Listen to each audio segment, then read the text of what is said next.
कहने का मतलब ये है ना कि जब हम मानते ही नहीं है कि सब भगवान दे रहा है तो भगवान कहां से देंगे। कोई भी काम है, कोई भी बात है, इधर उधर कहने से पहले परमपिता परमेश्वर से ही निवेदन करना चाहिए। बीमार होता है आदमी तो पहले अस्पताल के साथ साथ वो आजकल दुनिया भर की बनने लगी है, झाड़ फूंक, फिर पंडित जी, दुनिया भर, सबसे बाद में प्रभु को शरणागति होता है। प्रभु को शरणागति अगर पहले हो जाए तो शायद इतना कष्ट ना आए। भगवान ने को समझते देर नहीं हुई, क्योंकि अभिमन्यु जी तो भगवान के भांजे थे। बोले ये हमारी पांडवों की पुत्र वधू उत्तरा है। तो बोले प्रभु हमारे पेट में इतनी जोर से तीव्र अग्नि का जैसे जलन हो रही है, कोई हमारी गर्भ को नष्ट करने की चेष्टा कर रहा।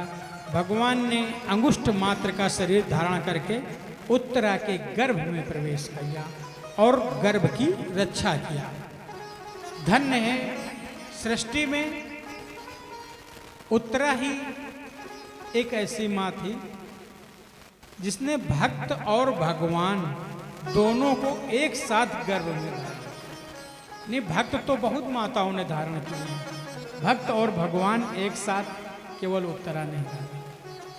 अब भगवान जैसे ही बाहर आए, बोले अब बेटा, बोले प्रभु अब कल्याण। तो अब तो कुंती मैया भगवान की स्तुति करने लगी, बड़ा हाथ जोड़ के विनम्र निवेदन किया।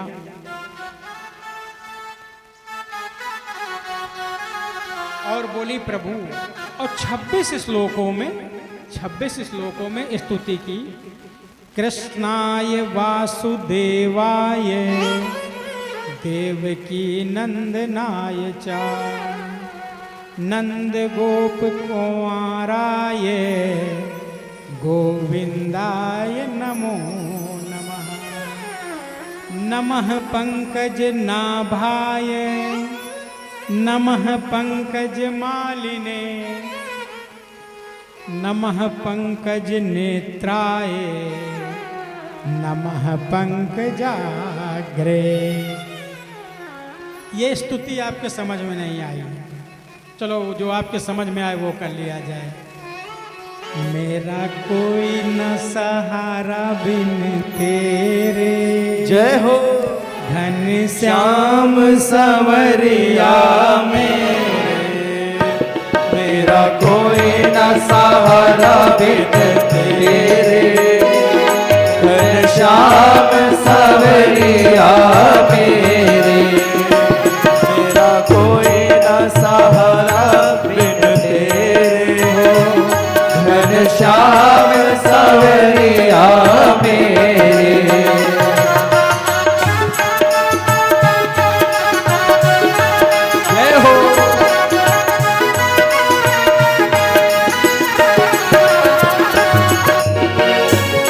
तेरे बिना मेरा कौन यहाँ है, ओ तेरे बिना मेरा कौन यहाँ है।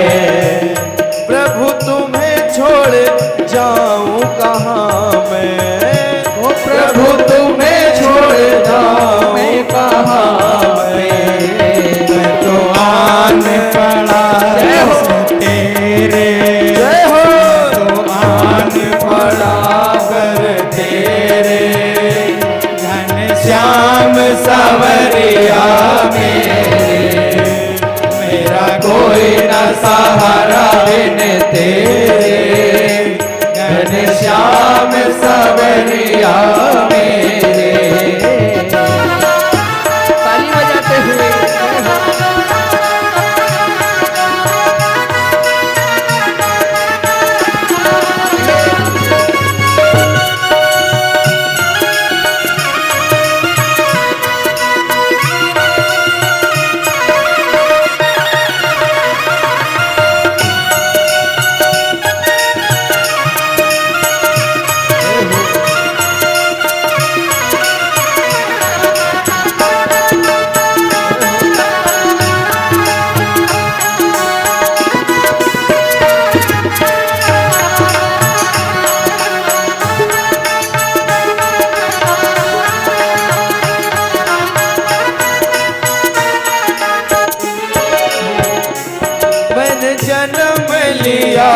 जग में आया, वो मैंने जन्म लिया जग में आया, तेरी कृपा से हर तन मैं पाया, तेरी कृपा से हर तन मैं पाया।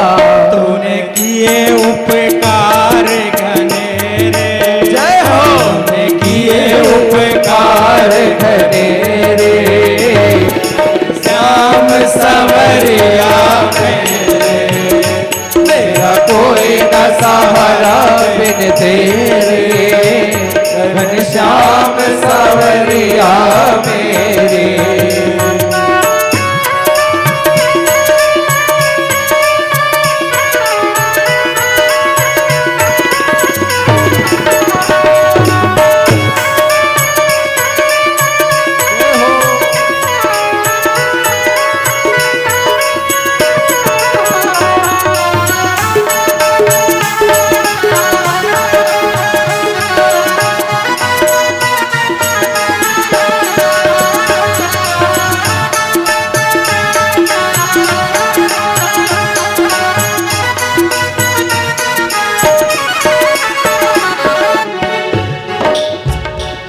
मेरे नैना कब से तरस रहे, मेरे नैना कब से तरस रही, सावन भादों से बरस रहे, सावन भादों से बरस रहे, छाए गए घन घोर अंधेरे, छाए हैं घन घोर अंधेरे, घनश्याम सवरिया मेरे, मेरा कोई न सहारा बिन तेरे, घनश्याम सवरिया मेरे।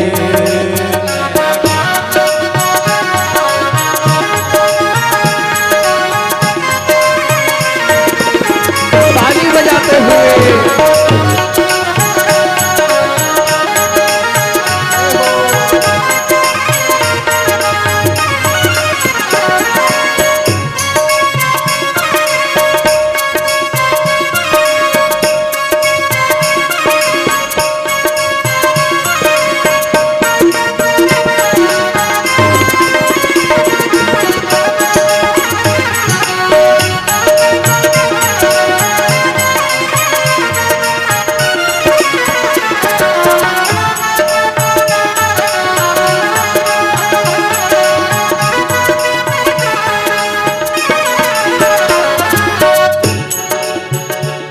हरिया जाओ हरिया जाओ, हरिया जाओ, हरिया जाओ, अब और न मुझको तरसाओ, अब और न मुझको तरसाओ, काटो जन्म मरण के फेरे, काटो जन्म मरण के फेरे, घनश्याम सवरिया मेरे, मेरा कोई न सहारा बिन तेरे, गुरुदेव सवरिया मेरे।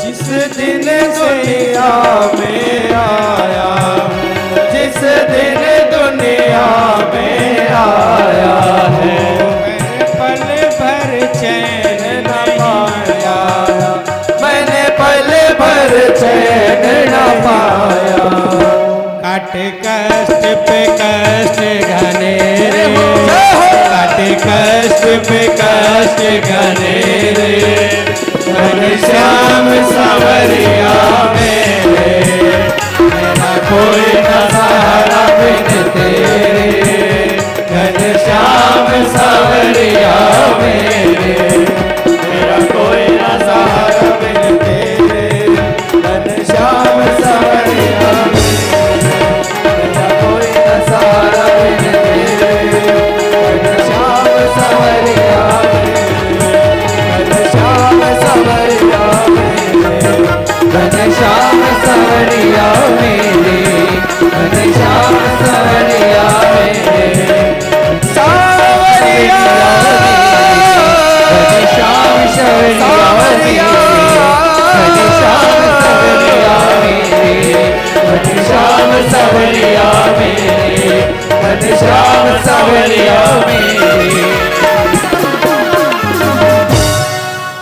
सांवरिया सरकार की जय हो।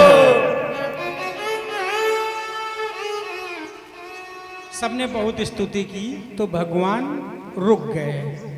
माता कुंती पैर छूने लगी, बड़ा वृत्तांत है। तो बोली माँ बुआ ये उल्टी गंगा क्यों बहा रही हो? तो बोले बस बहुत दिन हो गए बुआ बुआ कह के हमको माया का पर्दा डाले रहे हो, हमें पता है तुम कौन हो। सभी ने अपनी इच्छा अनुसार भगवान से कुछ न कुछ वरदान मांगा। अब तो भगवान द्वारिका जाने के लिए रुक गए, फिर नहीं गए। कुछ दिन और पांडवों के साथ रहा जाए। एक दिन देखा युधिष्ठिर महाराज अश्रुपात कर रहे हैं अपने प्रियजनों की याद में। तो इस युधिष्ठिर जी भगवान में छोटे भाई का स्नेह रखते थे। भगवान ने सोचा कि ये हमारे समझाने से नहीं समझेंगे। भगवान समस्त परिकर को लेकर भीष्म जी के पास गए और भीष्म जी से ही समस्त पांडवों को दीक्षा दिलवाई, शिक्षा कि कुछ इनको भी आप बताएं किस तरह से जीवन जीना चाहिए, राजनीति धर्म के बारे में सारे उपदेश कराए। पितामह भीष्म ने भगवान की एकादश श्लोकों में स्तुति की और जैसे गए तो अर्जुन ने प्रणाम किया तो पूछ रहे हैं अर्जुन वो तुम्हारे साथ में जो रहते हैं वो नहीं आए? बोले कौन? तो बोले ये कौन है तुम्हारे? तो बोले ये हमारे मामा के बेटे हैं। बोले वाह प्रभु ऐसे हैं जब चाहे जो रिश्ता उनसे बना लो, लेकिन हम संसारी इतने बुद्धिमान हैं कि इनसे छोड़कर बाकी सबसे रिश्ते बनाते हैं। भीष्म पितामह जी ने कहा मामा के बेटे हैं, चलिए ठीक है मान लिया, तो इनको सारथी क्यों बनाया? भाई सारथी का भी एक रिश्ता हो गया। बोले चलो सारथी वाला भी छोड़ दो, शांति दूत बनाकर भेजा। और बोले एक रिश्ता और है, सखा कहते हो। कितने रिश्ते हैं तुम्हारे इनके साथ?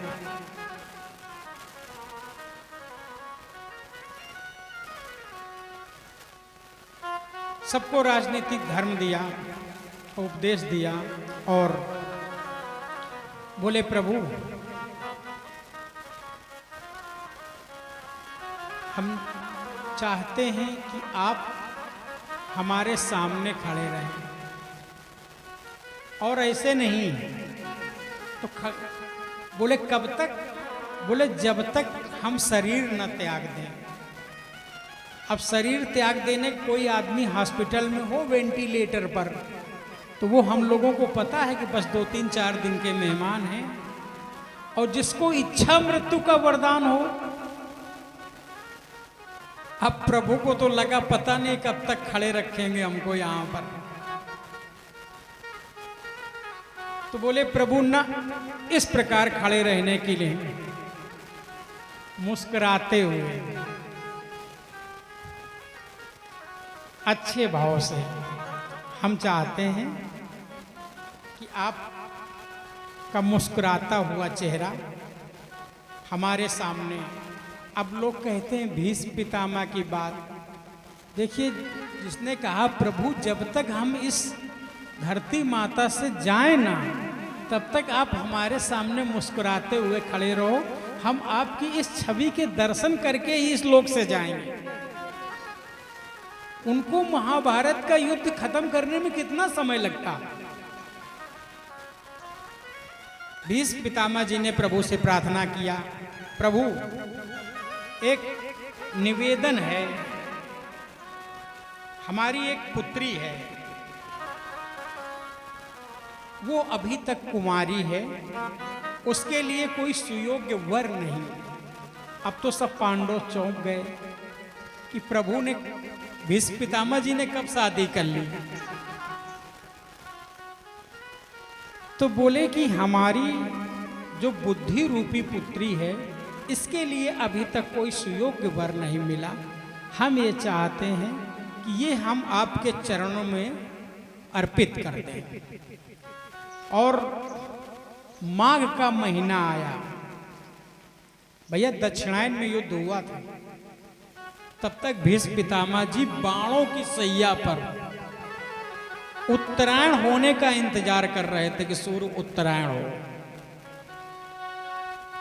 माघ का महीना आया, शुक्ल पक्ष भी आ गया, भीष्म पितामह जी ने देह त्याग किया।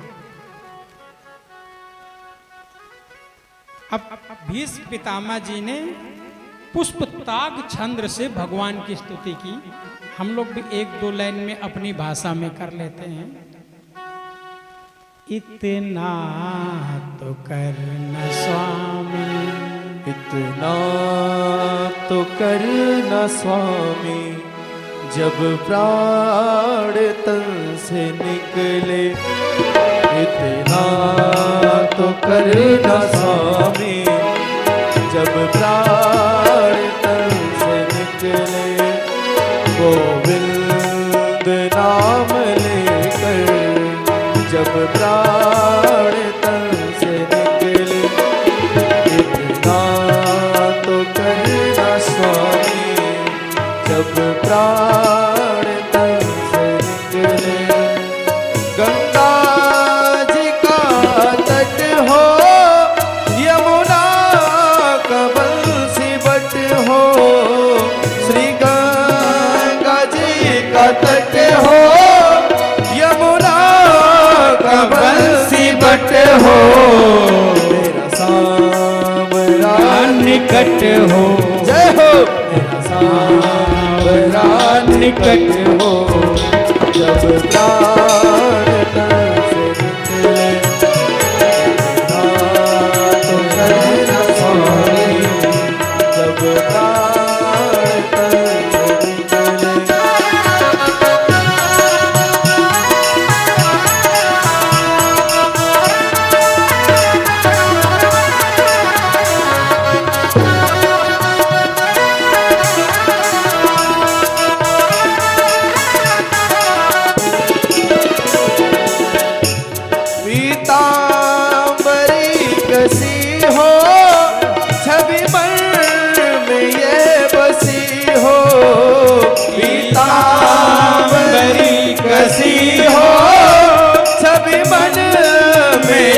बसी हो, होठों पे कुछ हंसी हो, होठों पे कुछ हंसी हो। जब प्राण तन से निकले। तो करना स्वामी, जब प्राण तन से निकले। गोविंद नाम लेकर जब प्राण तन से निकले।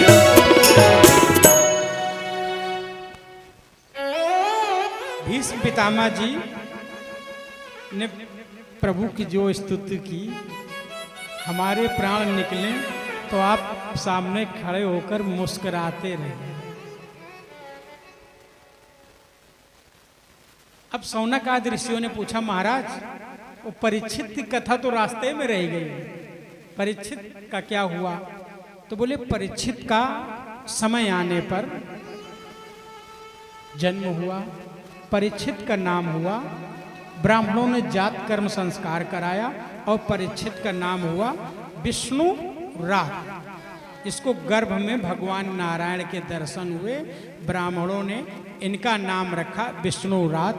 अच्छा हुआ क्या, छोटे बच्चे हैं ना, कुछ अजीबोगरीब हरकत करते हैं। परीक्षित जी जिसकी गोदी में जाएं तो उसकी तरफ टुकुर टुकुर देखने लगे कि यही है क्या चार हाथ वाले जिन्होंने हमारी गर्भ में रक्षा की। तो बार बार सबकी तरफ टुकुर टुकुर देखने की वजह से परितः इच्छिते इति परीक्षिता, इसलिए इनका एक नाम परीक्षित भी पड़ा। अब तो समय बीत गया, परीक्षित के जन्म में भगवान भी आए और समय व्यतीत हो जाने पर भगवान गोलोक धाम लीला संवरण करके चले गए। अर्जुन काफी दिनों के बाद वहाँ से आए द्वारिका से, सारा वृत्तांत सुनाया। और जैसे ही कुंती मैया को पता चला कि भगवान लीला संवरण करके चले गए, तो कुंती मैया ने भगवान का ध्यान करते हुए एक मुहूर्त में अपने इस शरीर को त्याग दिया। इस सृष्टि में दो ही भक्त हुए भगवान के, एक राजा दशरथ, दूसरी कुंती मैया, जो भगवान का वियोग बर्दाश्त नहीं कर पाए। युधिष्ठिर ने समस्त पांडव परिकर को बुलाकर परीक्षित का राज्याभिषेक करके मंत्रियों के सहयोग से राजधर्म नीति धर्म की व्यवस्था बताकर पर्वतारोहण करते करते, हिमालय यात्रा करते करते अंत में परम धाम को प्राप्त हुए। अब महाराज परीक्षित ने राजपाट संभाला और पहले भी मन की बात करते थे। राजा भेष बदल के जाते थे समाज में और जनता हमारे बारे में क्या कह रही, क्या सुनना चाहती है, या जनता क्या चाहती है, ऐसा कुछ जानते थे। अब मन की बात होती है 8 बजे, पता नहीं आज तक हम यही नहीं समझ पाए बात है क्या होती है। बोले वृंदावन बिहारी लाल की जय। ज्यादा बोलना मना है, न यष्टव्यम न दातव्यम न होतव्यम दूजा कुछ। ज्यादा दिन यूजीसी से नहीं बच पाओगे।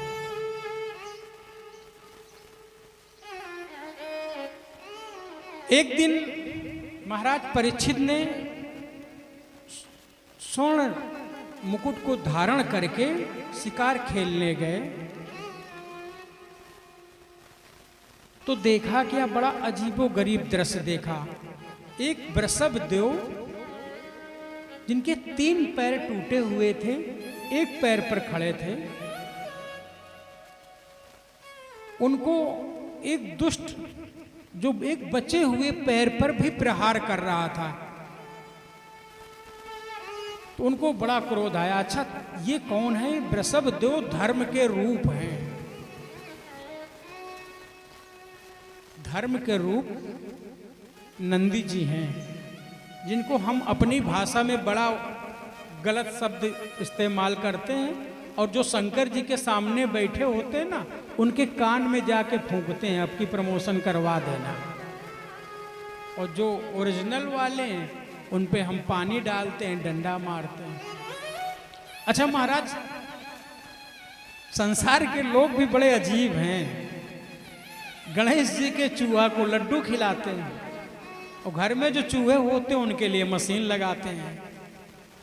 शंकर जी के ऊपर जो नागदेव हैं उनके लिए दूध रखने जाते हैं, और कहीं साक्षात मिल जाए तो जय बाबा की।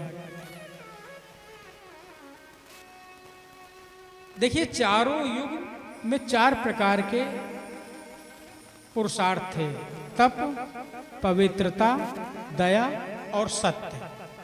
तो एक एक युग बीतने पर एक एक पुरुषार्थ नष्ट होता गया। केवल सत्य के पथ पर कलयुग खड़ा है। अब तो महाराज परीक्षित को बड़ा गुस्सा आया। महाराज परीक्षित ने तलवार निकाल ली। ए दुष्ट, तू कौन है जो इस गाय माता पर और बछड़े पर अत्याचार कर रहा है? कलयुग साष्टांग दंडवत होके भगवान परीक्षित जी को प्रणाम करने लगा। बोले महाराज मैं कलयुग हूं। तो बोले तुमको हमारे राज्य में प्रवेश किसने दिया? बोले महाराज कहाँ जाएं? इस सप्तद्वीप वसुंधरा पर एक छत्र आप ही चक्रवर्ती राजा हैं, सब जगह आपका ही राज है। तो बोले अच्छा बताओ अपने बारे में कुछ बताओ। बालक पूछो ना महाराज, मेरे बारे में तो पूछो ना। बोले नहीं कुछ तो बताओ। बोले दोषों की तो मैं खान हूं। तो बोले गुण? बोले गुण केवल एक है। क्या है? यत् फलम नास्ति तपसा ना योगेन समाधिन तत्फलम लभते सम्यक कलौ केशो कीर्तना। इसको तुलसी बाबा ने कहा है, कलयुग केवल नाम आधारा, कलयुग केवल नाम आधारा, कलयुग केवल नाम आधारा। सुमिर सुमिर नर पावै पारा, सुमिर सुमिर नर पावै पारा। कलयुग में नाम, भगवान नाम के जप की विशेष महत्ता है। तो बोले प्रभु जाएं कहाँ, हमको भी रहने के लिए कोई स्थान दे दो। महाराज परीक्षित ने 4 जगह स्थान दिए कलयुग को रहने को। कहाँ कहाँ? धूतम पानम स्त्रिया सूना यत्रा धर्मश्चतुर्विधा, जहां जुआ खेला जाता हो, जहां मदिरापान होता हो, जहां लंपट पुरुष गंदे पुरुष रहते हो, व्यभिचार होता हो, जहां जीव जंतुओं की हत्या होती है। अब तो कलयुग हाथ जोड़ के महाराज जी गिड़गिड़ाने लगा। बोले प्रवाह प्रभु, जैसी सकल सूरत देखी वैसे ही कमरे दे दिया। अरे इतने अवगुण है, ठीक है कोई बात नहीं, अच्छे गुण भी हैं, एक अच्छा गुण है तो कम से कम एक तो अच्छा रहने के लिए दे देते। तो महाराज परीक्षित जी को दया आ गई। बोले जाओ, स्वर्ण में वास दिया, स्वर्ण में वास दिया। अब देखिए एक बात यहां पर निवेदन करना चाहता हूं, आप लोग ध्यान देना। एकादश स्कंद में भगवान उद्धव जी से को जब उपदेश देते हैं तब कहते हैं धातु नाम अस्म कांचना, धातुओं में मैं सोना हूं। और यहां पर परीक्षित जी ने कलयुग को कहा कि जाओ तुम्हारा स्वर्ण में वास है। अब ये दोनों बातें हो जाती ना, इससे भक्त थोड़ा कंफ्यूज हो जाते हैं। हम आपको एक बात, ये बात स्पष्ट करना चाहते हैं, बात भगवान की भी सही है, बात परीक्षित जी की भी सही है। जो आपकी मेहनत ईमानदारी से कमाया गया स्वर्ण है उसमें भगवान का वास है, और जो आप आईपीएल से लाए हैं उसमें कलयुग का वास है। समझ गए ना आप, हम लोग मेरी बात। जो आप गलत तरीके से कमाया गए धन से सोना खरीदेंगे तो उसमें परीक्षित जी वाली बात काम करेगी, और जो आप मेहनत ईमानदारी से कमा कर स्वर्ण लाएंगे उसमें भगवान की बात करेगी। बोले वृंदावन बिहारी लाल की जय हो। अब तो महाराज कलयुग मुस्कुराने लगा और कलयुग वहां से चला गया। एक दिन महाराज परीक्षित स्वर्ण मुकुट धारण करके शिकार खेलने गए और दिशा भटक जाने से महर्षि समीक के आश्रम में गए और कुटिया में पहुंचकर जल की कामना किया। परीक्षित जी जैसे महाराज, देखिए कामना और याचना दोनों में अंतर है। अब हम बोल के ही बता दे रहे हैं, आप लोग समझ जाइए। कामना का मतलब है हम यहाँ आए और आके बैठे, बोले वो पानी पीने की इच्छा है, ये कामना हो गई। और याचना, महाराज जी निवेदन है क्या थोड़ा जल ग्रहण करने की अनुमति हमको प्राप्त हो जाएगी, ये याचना है। समीक ऋषि ध्यान मग्न बैठे थे, भगवान का भजन कर रहे थे, उन्होंने ध्यान नहीं दिया तो महाराज परीक्षित ने मरा हुआ सर्प उठाकर समीक ऋषि के गले में धारण करा दिया। एक शिष्य उनका वहीं देख रहा था, जो नदी के किनारे खेलते हुए समीक ऋषि के पुत्र जिनका नाम श्रृंगी था, उनको बताया कि गुरुदेव के भगवान में राजा, गुरुदेव भगवान के गले में राजा ने सर्प, मरा हुआ सर्प पहना दिया है। अब तो नदी में ही था, उसने वहीं से जल लिया, ओम विष्णु विष्णु विष्णु तपबल विप्र सदा बरियारा, इनके कोप न को रखवारा। बोले तुमने मेरे पिताश्री के गले में मरा हुआ सर्प डाला है, आज से 7वें दिन सर्प दंश से ही तेरी मृत्यु होगी। अब देखो जो भी होता है सब भगवान की कृपा से होता है। और वो वहां से आश्रम आया, उसने मरे हुए सांप को हटाया और बड़ी जोर से रोने लगा। तब तो समीक मुनि की, ऋषि की समाधि टूटी। बोले पित्र क्या हो गया, क्यों रो रहे हो? उनको कुछ पता ही नहीं है। बोले वो राजा था, बड़ा निर्दयी था, वो आपके गले में सर्प डाल गया था, पिताजी हमने भी श्राप दे दिया है। अरे बोले पुत्र तुमने ये क्या किया? वो प्रजापालक राजा हैं, भूलवश कभी कभी कोई काम भावीवश हो जाता है, जैसे कि हम लोग करना नहीं चाहते हैं वो कार्य और वो न चाहते हुए भी हो जाता है। अरे तो अपने शिष्य को भेजा, शिष्य का क्या नाम था? गौरमुख। गौरमुख नाम के शिष्य को भेजा कि जाके राजा को बता दो कि आज के 7वें दिन तुम्हारी तक्षक दंश से मृत्यु हो जाएगी। महाराज कोई दोष नहीं लगा, कोई विक्षेप नहीं हुआ परीक्षित जी को। परीक्षित जी ने तुरंत अपने पुत्र जन्मेजय को सिंहासन पर आरूढ़ किया और वहां से अपनी मोक्ष की कामना के लिए चल पड़े। अब आजकल तो होते पता लगा 7 दिन में अगर मरने वाले हैं तो जिससे हो सके पहले कर्जा ले लो। कोई मोक्ष की बात तो सोचता ही नहीं, और जिससे लड़ाई उसको मार दो, हम तो 7 दिन के बाद तो मर ही जाएंगे। ये समय के हिसाब से महाराज जी सोच भी हमें लग रहा काम करती है।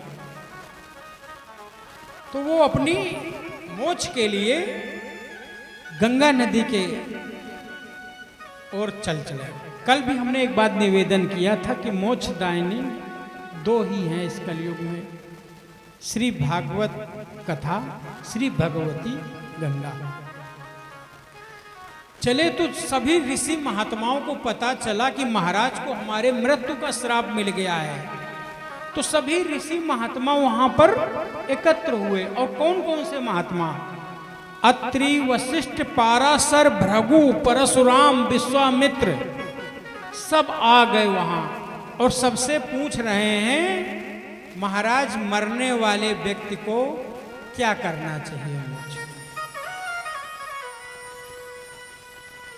तो वहां पर एकदम से 16 वर्षीय प्रभु सुखदेव जी, जो कहीं भी नहीं जाते हैं बिना बुलाए, वहां पर आ रहे हैं, निर्वस्त्र हैं। देखिए 16 वर्षीय, आप लोग ये ना सोचिएगा कि बार बार हम ये क्यों कह रहे हैं।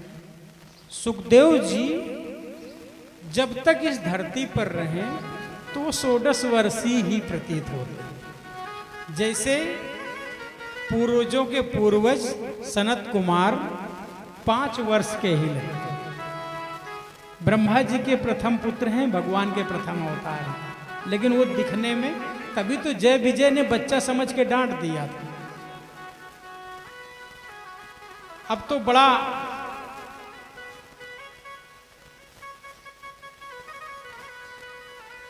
लोगों को भाव आ गया कि क्या किया जाए इनको।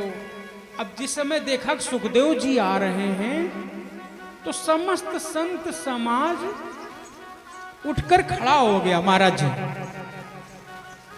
अब बात देखिए, एक बात ये होती, यहां पर ये बात हम निवेदन करना चाहते हैं, गद्दी का महत्व होता है, गद्दी का महत्व होता है। अपन लोगों में एक बात और भी है कि ये हमसे उम्र में छोटे हैं या बड़े हैं, या ये हमारे ये रिश्तेदार हैं या ये हमारे वो रिश्तेदार हैं, कोई मतलब नहीं होता है। जिस समय वो उस स्थान पर विराजित है, उस समय उसका वो पद है। जिस समय सुखदेव जी आए उस सभा में, आप लोगों ने सुना नहीं होगा, ये बात हम निवेदन करते हैं, उस समय उस सभा में उनके पर बाबा बैठे थे, बाबा के बाबा। अभी हम प्रमाणित भी करेंगे कैसे, वो भी उठ के खड़े हो गए। सुखदेव जी के पर बाबा कौन थे सुनिएगा, वशिष्ठ जी, वशिष्ठ जी के पुत्र शक्ति, शक्ति के पुत्र पाराशर जी, पाराशर जी के पुत्र व्यास जी, व्यास जी के पुत्र सुखदेव जी। अब आप लोग जोड़ लीजिएगा, वो भी उठ के खड़े हो गए। क्यों? यह तो ज्ञान, यह तो व्यास गद्दी का महत्व। अच्छा, पैर छूने वाली बात, हमारे यहाँ यज्ञोपवीत संस्कार होता है तो माता बेटे के पैर नहीं छूती। क्यों छूती है? वो ब्रह्मचारी है उस दिन, वो आपको करना पड़ेगा। आप कितने भी पावर में हो, यदि आपका बेटा मजिस्ट्रेट है और आप कचहरी में हैं, तो जिस समय वो सीट पर आएगा तो आपको स्थान से खड़ा होना पड़ेगा। बोले वृंदावन बिहारी लाल की जय हो। सुखदेव जी से प्रार्थना की गई। सभी ने कहा महाराज परीक्षित, जिससे कि इनके पैर पकड़ लो, यही आपको मोक्ष का साधन बता सकते हैं। आइए हम आप भी सुखदेव जी की स्तुति कर लें। हरि कथा सुनाने वाले, गोविंद कथा सुनाने वाले, तुमको लाखों प्रणाम, तुमको लाखों प्रणाम, तुमको लाखों प्रणाम, तुमको लाखों प्रणाम। हर की कथा सुनाने वाले, अमृत पान कराने वाले, तुमको लाखों प्रणाम, तुमको लाखों प्रणाम, तुमको लाखों प्रणाम, तुमको लाखों प्रणाम।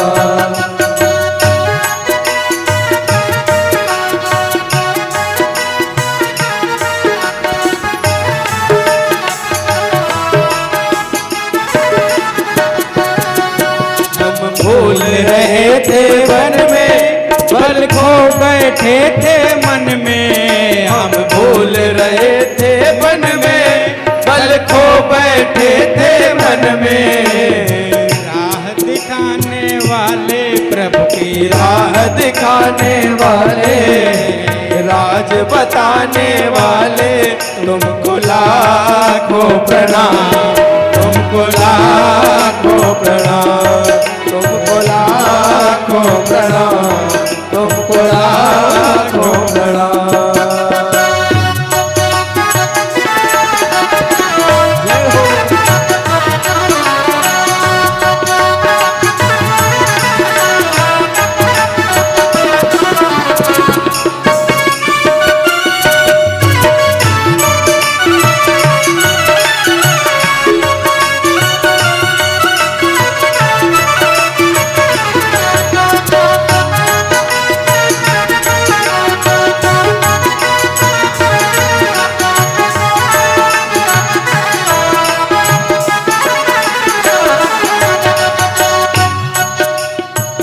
लेकर विषयों का प्याला जा रहे थे यम के गाला, लेकर विषयों का प्याला जा रहे थे यम के गाला।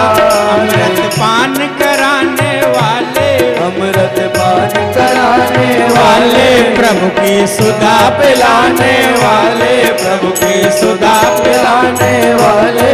तुमको लाखों प्रणाम, तुमको लाखों प्रणाम, तुमको लाखों प्रणाम, तुमको लाखों प्रणाम।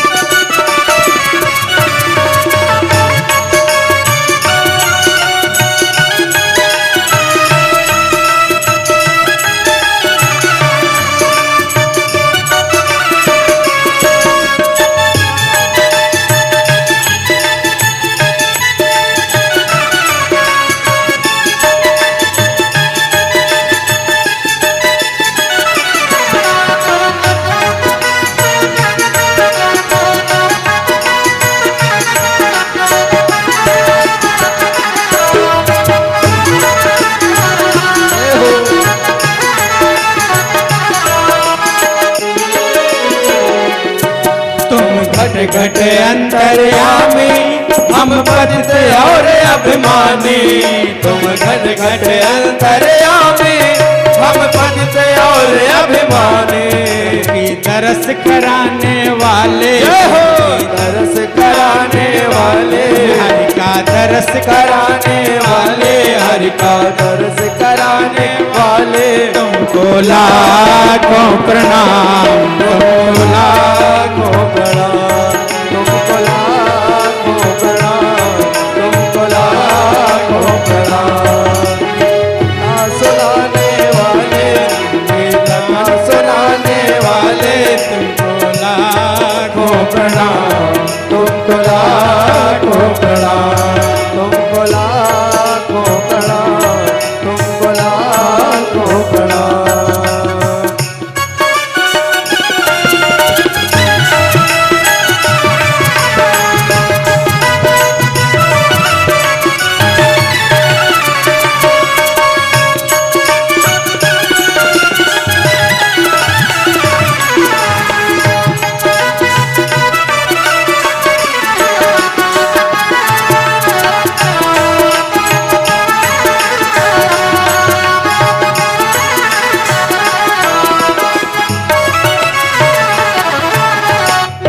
हम पार तेरा क्या पाए, बस शीश झुकाए ही गाए। हम पार तेरा क्या पाए, बस शीश झुकाए ही गाए। आत्मज्ञान कराने वाले, हमको मुक्ति दिलाने वाले, हमको मुक्ति दिलाने वाले। तुमको लाखों प्रणाम, तुमको लाखों प्रणाम। हरि की कथा सुनाने वाले, अमृत पान कराने वाले, हमको लाखों प्रणाम, तुमको लाखों प्रणाम, तुमको लाखों प्रणाम, तुमको लाखों प्रणाम, तुमको लाखों प्रणाम, तुमको लाखों प्रणाम, तुमको लाखों प्रणाम, तुमको लाखों प्रणाम, तुमको लाखों प्रणाम, तुमको लाखों प्रणाम। बोले गुरुदेव भगवान की जय हो। सबने कहा कि ज्यादा स्तुति नहीं सुनते हैं सुखदेव जी, मतलब की बात करो। तो तुरंत दंडवत हुए, पाद अर्घ आचमन किया और व्यास गद्दी पर विराजमान किया और एक प्रश्न किया, क्या?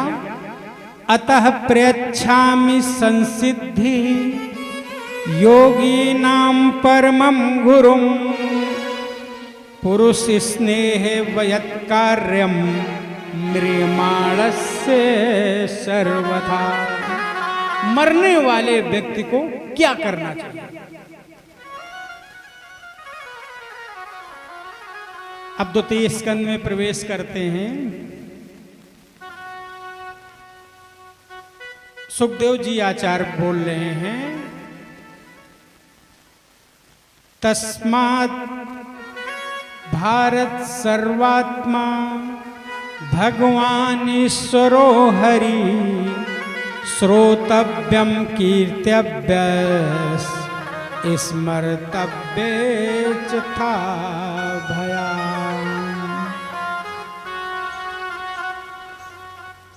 भगवान की कीर्ति यहां हम नहीं कह रहे हैं, सुखदेव जी कह रहे हैं श्रोतव्यम, पहले सुनिए, फिर जब सुनेंगे आप तभी तो किसी को बता सकते हैं। जब तक आपने खुद नहीं सुना है तब तक आप दूसरे को क्या बताएंगे। पहले सुनिए फिर बताइए। अच्छा, सुनेंगे कब? जब कोई आपको सुनाने वाला हो, और आप दूसरे को तब बताएंगे जब कोई आपसे भी सुनने वाला हो। और जब ये दोनों काम न हो तब क्या करें? तब स्मर्तव्य, तब स्मरण करिए। तुलसी बाबा ने कहा है, जाने बिनु न हो ही प्रतीति और बिन प्रतीत हो ही नहीं प्रीति। आपने देखा होगा भागवत पंडाल में भीड़ होती है, कोई आपका खास मिलने वाला आ जाए तो जगह भी नहीं है तो पीछे से आप ऐसे करके अपने बगल में बैठा लेंगे, भले ही आधा पैर उसका आपके पैर पर आ जाए। और अगर आप नहीं जानते हैं तो चाहे ऊर्जा मंत्री आ जाएं, आप बगल में नहीं बैठने देंगे। तो यही तुलसी बाबा ने कहा है, जब तक किसी के बारे में हम जानेंगे नहीं तब तक प्रीति कैसे हो। फिर बोले महाराज, अच्छा एक ये बताइए, 7 दिन हैं, 7 दिन में क्या मोक्ष को पाया जा सकता है? सुखदेव जी ने कहा 7 दिन, 7 दिन क्यों लगा रखा है भाई? सबको मरना तो 7 दिन में ही है। क्यों? क्योंकि 7 ही दिन है, 8वां दिन कहां से ले आएंगे आप? सबको 7 दिन में ही जाना, सोम मंगल बुध बृहस्पति शुक्र शनिचर, 8वां दिन तो होता नहीं। तो बोले नहीं गुरुदेव, वो नहीं कह रहे हैं कि सबको मरना 7 दिन है, नहीं कोई अगले हफ्ता वाले शुक्रवार को गया, हमको तो यही एक एक करके ही 7 दिन है। तो इन 7 दिन में मोक्ष की प्राप्ति कैसे की जा सकती है? क्या ये संभव है? अरे बोले 7 दिन बहुत बड़ी बात है। बोले एक मुहूर्त आप लोग जानते हैं कितना होता है?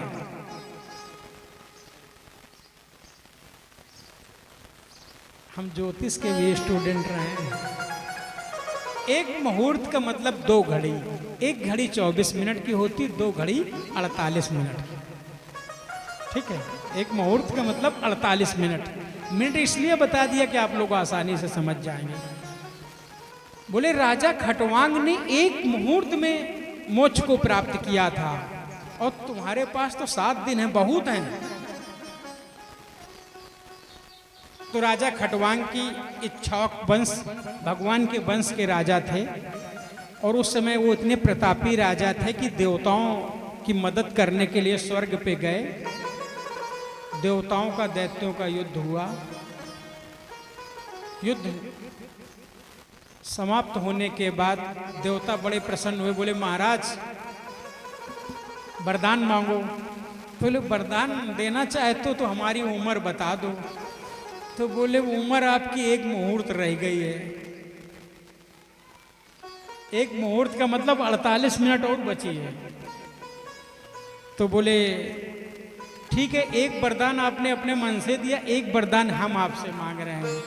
इस एक मुहूर्त में ही हम पलक बंद करें, मतलब तुरंत ही हमको गंगा जी के किनारे हमारे राज्य में पहुंचा दिया जाए।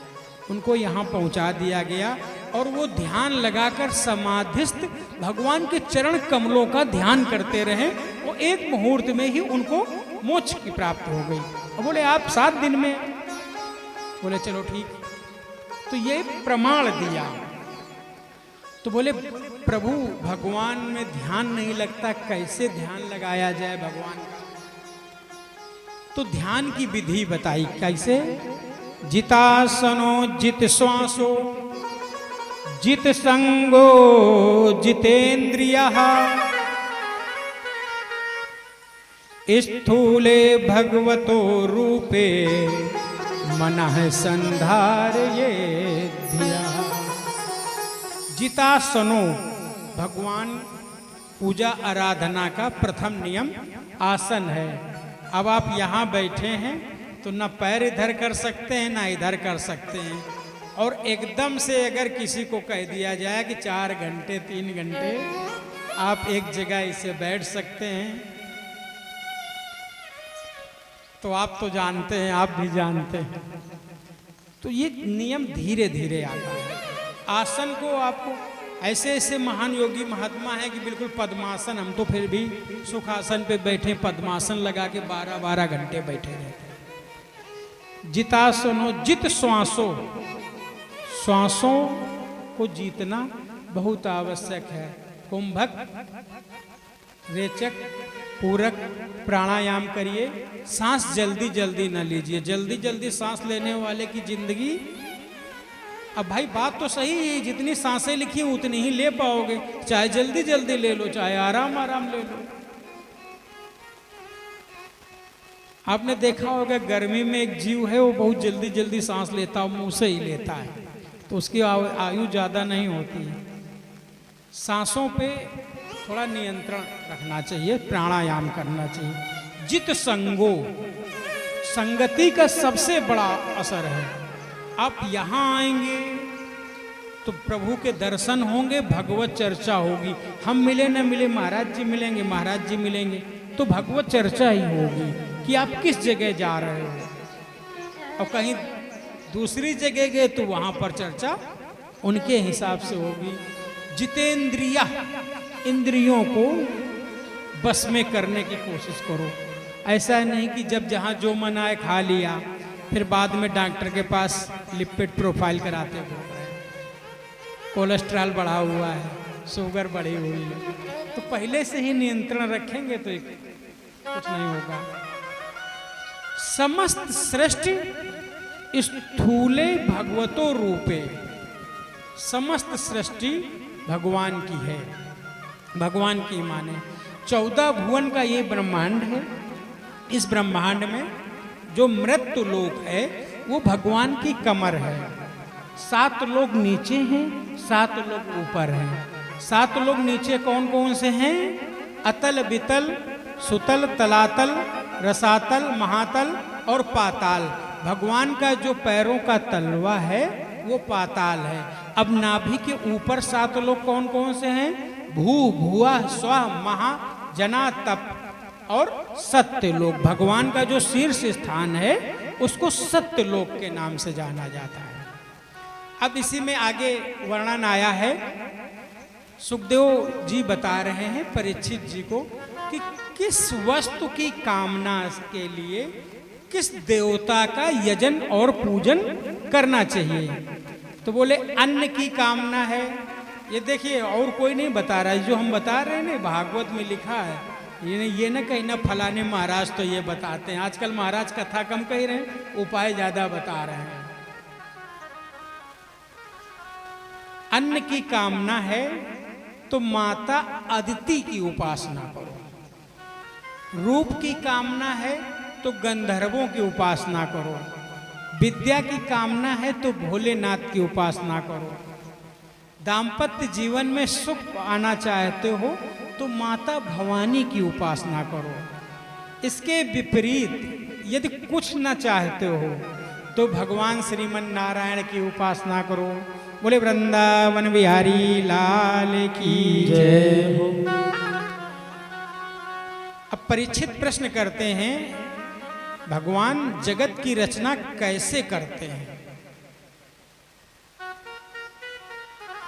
भगवान का स्वरूप ध्यान करते हुए सुखदेव जी बताते हैं कि सृष्टि के प्रारंभ में कुछ भी नहीं था। प्रभु नारायण अकेले थे। उनके मन में आया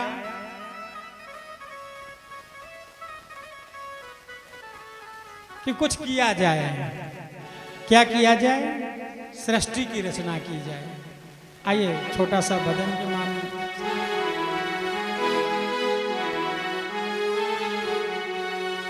रचा है सृष्टि को जिस प्रभु ने, वही ये सृष्टि चला रहे हैं। रचा है सृष्टि को जिस प्रभु ने, वही ये सृष्टि चला रहे हैं। जो पेड़ हमने लगाया पहले, जो पेड़ हमने लगाया पहले, उसी का फल हम अब खा रहे हैं। है सृष्टि को जिस प्रभु ने, वही सृष्टि चला रहे हैं।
है सृष्टि को जिस प्रभु ने, वही सृष्टि चला रहे।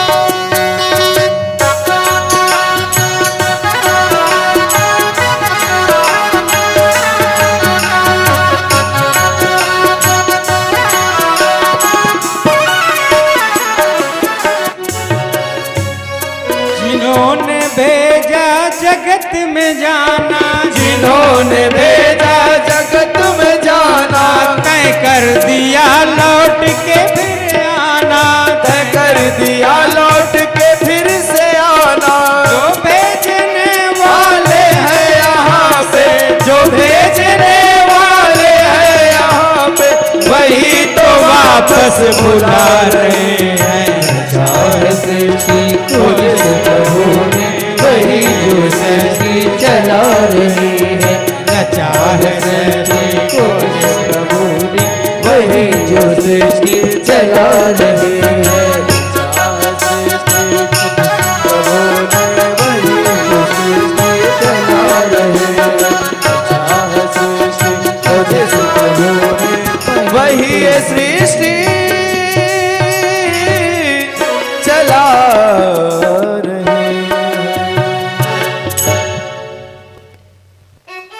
परीक्षित जी के पूछने पर सुखदेव जी कहते हैं, प्रभु ने सृष्टि की रचना की। बोले हाँ।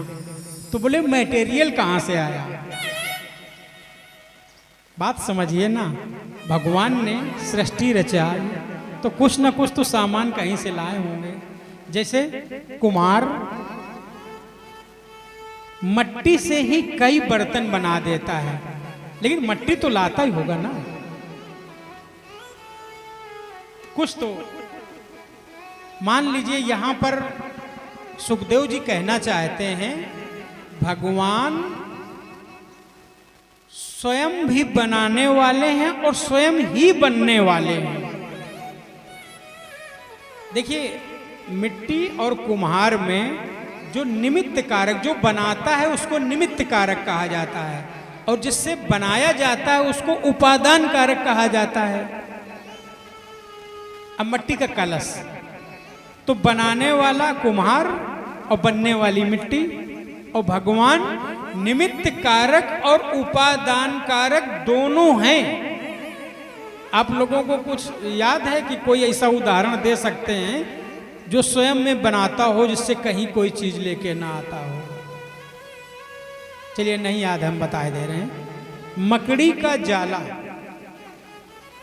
मकड़ी का जो जाला बिनता है, उसके लिए मकड़ी सामान कहीं दूसरी जगह से नहीं आती है, खुद ही बनाती है और उसी में झूलती है और उसी को अपने अंदर समाहित कर लेती है। देखिए, ये बड़ी बात है। कहीं दोबारा कहीं जाइए, कोई व्यास जी पूछे, वैसे कोशिश भर पूछेंगे नहीं, इसकी चर्चा नहीं करते हैं। दूसरा स्कंद छूता रहता है। छूता का मतलब व्यास जी छूते ही नहीं। और दूसरा आप ये भी लगा सकते हैं, मोर का पंख, उसमें रंग भरने के लिए मोर कहीं और से नहीं लाता है, पंख उसी से बनते हैं और उसी को वो छोड़ देता है। अब तो महाराज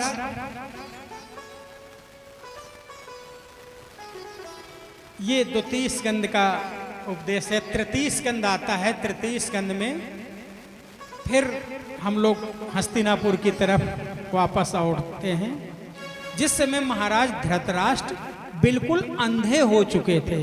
अब आप लोग ये न कहना कि वो अंधे तो जन्म से थे। आंखों से अंधा होना और मन से अंधा होना, दोनों में अंतर होता है। ज्ञान विराग नयन उर्गारी, जो ज्ञान और विराग के नयन है ना, जब वो अंधे हो जाते हैं तो आंखों से अंधे होने से ज्यादा वो दिक्कत करते हैं। अपने पुत्र के मोह में इतना पड़ गए कि लाक्षागृह की घटना सब कुछ आ गई। एक दिन विदुर जी उनको समझाने गए। विदुर जी समझा रहे हैं। लोग, महाराज जी, एक चर्चा हमने सुनी, कई बार मेरे मन में आई, यहाँ पे निवेदन कर देते हैं। लोग कहते घर में महाभारत नहीं रखनी चाहिए। तो हमने पूछा क्यों नहीं रखनी चाहिए? बोले महाभारत रखने से महाभारत होती है। हम कह रहे चैलेंज है, आपके कहने से हम नहीं मानेंगे, कहीं लिखा हो तो दिखा दीजिए। व्यास जी ने कहा है, सृष्टि की ऐसी कोई भी विद्या नहीं है जो महाभारत में वर्णित न हो। विदुर नीति 1 लाख श्लोक है महाराज महाभारत में। ऐसी कोई भी चीज नहीं जो महाभारत न हो। हमारे गुरुदेव भगवान तो कहते, जिनके घर में महाभारत नहीं होती है ना, उनके घर में महाभारत होती है। विदुर जी समझा रहे हैं, नीति ये कहती है कि विश्व नष्ट हो रहा हो, अगर एक देश के नष्ट करने पर विश्व बच रहा हो तो उस देश को नष्ट कर देना चाहिए। एक राज्य के नष्ट करने पर अगर देश बच रहा हो तो एक राज्य को नष्ट कर देना चाहिए। अगर एक जिला को नष्ट करने पर एक प्रदेश बच रहा हो तो एक जिले को नष्ट कर देना चाहिए। यदि शरीर पूरा हमारा नष्ट हो रहा है और किसी एक अंग के नष्ट करने पर शरीर बच रहा हो तो नीति ये कहती उस अंग को नष्ट कर देना चाहिए। तो विदुर जी यही समझा रहे हैं। महाराज भी हैं धृतराष्ट्र जी और ज्येष्ठ भ्राता भी हैं। महाराज आपके 100 पुत्र हैं, आप दुर्योधन के मोह में पड़कर राज्य वैभव और पुत्र सब नष्ट कर लोगे। दुर्योधन को समझाइए। दुर्योधन बाहर खड़े होकर सब सुन रहा था, अब तो वो अंदर आ गया। आजकल भी थोड़ा मामला है कि सचिव जो हैं वो मीठी मीठी बातें करके क्या करें बेचारे, अपनी नौकरी तो बचानी है। वो बात भूल जाते हैं लोग कि निंदक नेरे राखिए, लेकिन ना तुलसी बाबा कभी भूल जाते हैं, सचिव वैद्य गुरु तीन जो प्रिय बोलहि भयास, राज धर्म तनु तीन करी हो ही बेग ही नाश।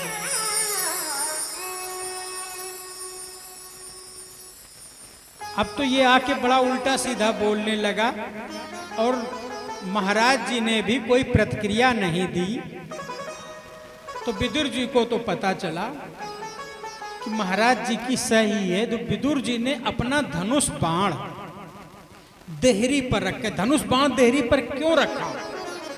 उसका कारण यह भी था कि कहीं महाराज को ये न लगे कि ये धनुष बाण लेके पांडवों की तरफ से युद्ध करने जा रहे हैं, इसलिए उनका दिया हुआ धनुष बाण वहीं रखकर वहां से गए और कदली वन में पर्णकुटी बनाकर रहने लगे। देखिए, आप सब लोगों ने बहुत कथा सुनी होगी कि भगवान आए और गए और विदुरानी के यहाँ केला खाया, तो केला वो फेंक रही थी, छिलका खवा रही थी। चना का साग खाया, मक्का की रोटी, ये हमने कहीं नहीं पढ़ा है, ऐसा नहीं कह रहे हैं कि लिखा नहीं है। ये एकादश स्कंद में भगवान उद्धव जी को बताते हैं कि जब हम शांति दूत बनकर गए थे तो महात्मा विदुर के हम घर गए थे। बस इतनी बात महाराज जी लिखी है, और आधा पौन घंटा 45 मिनट तक कथा होती है। वो आ गए, अरे एक लोग तो हमको वो दे रहे थे कि भगवान गेट बजा रहे थे, विदुरानी स्नान कर रही थी। अरे जय हो प्रभु, बोले वृंदावन बिहारी लाल की जय हो। भगवान पर्णकुटी बनाकर रहने लगे विदुर जी। विदुर जी को ये लगा कि अब युद्ध निश्चित ही हो जाएगा, तब विदुर जी वहां से भी यात्रा के लिए चले पड़े। महाभारत के युद्ध में दो लोग नहीं थे, एक विदुर जी और दूसरे बलराम जी। बलराम जी भी आखिरी में आ गए थे, लेकिन विदुर जी तो पूरा युद्ध, भगवान भी गोलोक धाम चले गए थे, तब भी विदुर जी को नहीं पता चला। विदुर जी एक दिन गंगा किनारे टहल रहे थे, तो उनको मित्र उद्धव जी से मुलाकात हो गई। उद्धव जी से पूछा, और उस महाभारत के क्या हाल हैं, और हमारे प्रभु सब ठीक हैं? तो उद्धव जी ने बताया, महाभारत का युद्ध खत्म हुए बहुत समय हो गया है और हमारे प्रभु लीला संवरण करके जा चुके हैं। विदुर जी बड़ा दुखी हुए। प्रभु के दोनों ही भक्त थे, उद्धव जी भी महात्मा विदुर भी। थोड़ी बहुत बातें बताई उद्धव जी ने विदुर जी को, और बोला कि आपके लिए एक संदेश प्रभु छोड़ गए हैं। बोले महात्मा विदुर से मुलाकात हो तो उनसे कह दीजिएगा कि मैत्रेय मुनि के पास जाके मिले। महात्मा विदुर मैत्रेय मुनि के आश्रम गए। मैत्रेय मुनि ने महात्मा विदुर का स्वागत किया और शिष्यों ने पाद अर्घ आचमन सब कराया और स्थान पर विराजमान किया और कथा बताने लगे। तो बोले सृष्टि के क्रम के बारे में पहले बताते हैं। सृष्टि कैसे निर्माण हुआ? बोले भगवान नारायण के नाभि से कमल, कमल से ब्रह्मा जी। अब भगवान नारायण के इच्छा अनुसार ब्रह्मा जी ने सृष्टि निर्माण आरंभ किया। ब्रह्मा जी के प्रथम संतान के रूप में सनक, सनंदन, सनातन, सनत कुमार प्रकट हुए। इनसे बोले ब्रह्मा जी सृष्टि निर्माण में हमारा सहयोग करो। बोले ना पिताजी, ये सब ना हो पाएगा। बोले फिर? बोले हम तो भगवान के नाम का जप करेंगे। अब ब्रह्मा जी को इतना क्रोध आया कि उनकी भ्रगुटी का भेदन करके भगवान रुद्र शंकर रूप में प्रकट हुए। बोले शंकर भगवान की जय। शिव जी प्रकट हुए। बोले आज्ञा पिताश्री। बोले सृष्टि निर्माण में विस्तार में हमारा सहयोग करो। बोले जो आज्ञा, जो जैसा होता है वो वैसे करता है। भोले बाबा ने तो चालू कर दिया। भूत प्रेत पिशाच डाकिनी साकिनी बैताल राक्षस सब चालू करने लगे। ब्रह्मा जी ने कहा बस पुत्र बस, सृष्टि का विस्तार करने के लिए कहा था, विनाश करने के लिए नहीं कहा था। इनको तुम उत्पन्न कर रहे हो। बोले जाओ तुम तो भगवान का भजन करो। भोले बाबा अपने भगवान का भजन करने लगे। अब की बार ब्रह्मा जी ने मन से 10 पुत्रों को और जन्म दिया। कौन कौन? मरीचि, अत्रि, अंगिरा, पुलस्त, पुलह, क्रतु, भृगु, वशिष्ठ, दक्ष और देवर्षि नारद। और अपनी वाणी से परम सुंदरी कन्या सरस्वती को प्रकट किया तथा अपनी छाया से महामुनि कर्दम को प्रकट किया। और यह सब ब्रह्मा जी की मानसी सृष्टि है। इसमें तो कम नाम बताए गए हैं, वैसे तो मानसी सृष्टि में उन्होंने 64 पुत्रों को जन्म दिया। अपने वामांग से शत्रुपा और दक्षिण अंग से पुरुष मनु को प्रकट किया। कालांतर में उनके 5 संतानें हुई, 3 पुत्रियां, 2 पुत्र। श्रीमद् भागवत में पुत्रियों के वंश वर्णन प्रथम आया है, पुत्रों का बाद में आया है। तो मनु महाराज शतरूपा जी के 5 संतानें हुई। कौन कौन से सुनिएगा? आकुति, देवहूति और प्रसूति, ये 3 पुत्रियां थी। और प्रियव्रत और उत्तानपाद 2 पुत्र थे। अब तो महाराज एक दिन महाराज मनु ने ब्रह्मा जी के पास जाके प्रार्थना की कि सृष्टि का विस्तार हम कैसे करें। बोले क्यों? बोले सृष्टि पृथ्वी को तो हिरणाक्ष नाम का राक्षस उठा ले गया। बताओ, इतने इतने पावरफुल राक्षस होते थे, कुछ नहीं मिला तो धरती को ही उठा ले गए। अब ब्रह्मा जी ने जैसे ही ध्यान लगाया, उनको बड़ी जोर से छींक आई और छींकते ही नासिका रंध्र से भगवान 12 रूप में प्रकट हुए। बोले 12 भगवान की जय हो। देखते देखते पर्वताकार देह हो गया। विदुर जी मैत्रेय जी से पूछ रहे हैं, ये हिरणाक्ष राक्षस कौन था और इतना बलशाली जो पृथ्वी माता को उठाए ले गया? तो मैत्रेय मुनि कहते हैं, महाराज कश्यप के अनेक पत्नियां थीं, जिसमें दिति, दनु, काष्ठा, सुरसा आदि। जो दिति थी वो दैत्यों की माता थी और जो अदिति थी वो देवताओं की माता थी। बोले एक दिन माता दिति ने पुत्र कामना के लिए संध्या के समय महाराज मनु से कामना किया। तो महाराज कश्यप ने कहा कि संध्या काल में कुछ कार्य नहीं करने चाहिए। कौन कौन से कार्य नहीं करना चाहिए आप लोग सुनिएगा। संध्या काले तु संप्राप्ते कर्म चत्वारि वर्जये आहारम मैथुनम निद्राम स्वाध्यायात विशेषता।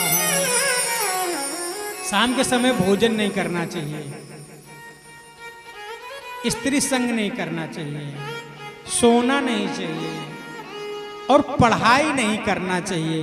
अब यहाँ हम देखते दिन भर बच्चे खेलते, माताएं शाम कहती पढ़ो, बहुत देर से खेल रहे हो। अरे दिन भर पढ़ाओ, संध्या के समय उनको थोड़ी देर खेल लेने। महाराज कश्यप ने माता दिति से कहा कि इस गलती की सजा भुगतनी पड़ेगी, महान आतंकवादी पैदा होंगे। माता दिति देवी ने 100 वर्षों तक उनको गर्भ में धारण किए रहा। बोले हम गर्भ ही नहीं होने देंगे।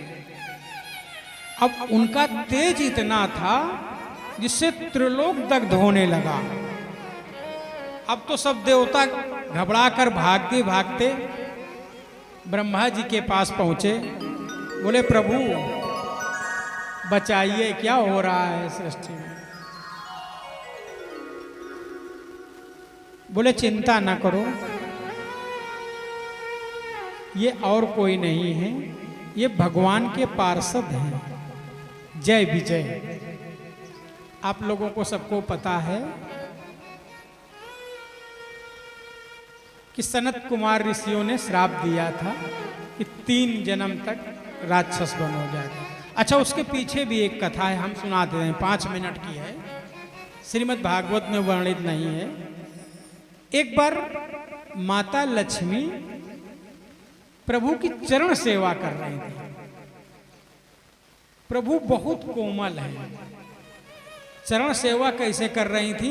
छाया से, कि हाथ से अगर दाबेंगे तो कहीं प्रभु को चोट न लग जाए। बोली प्रभु एक सवाल पूछना चाहते हैं। बोले हाँ। बोले आप इतने कोमल हैं तो इतने बड़े बड़े असुरों को आप कैसे युद्ध में पराजित कर देते हैं? तो बोले वो जाकी रही भावना जैसी, प्रभु मुहूर्त देखी थी न तैसी, वो हमको पहलवान की तरह देखते हैं तो हम उनको पहलवान की तरह, आप हमारे शरीर में कोमलता देख रहे हैं तो इसलिए।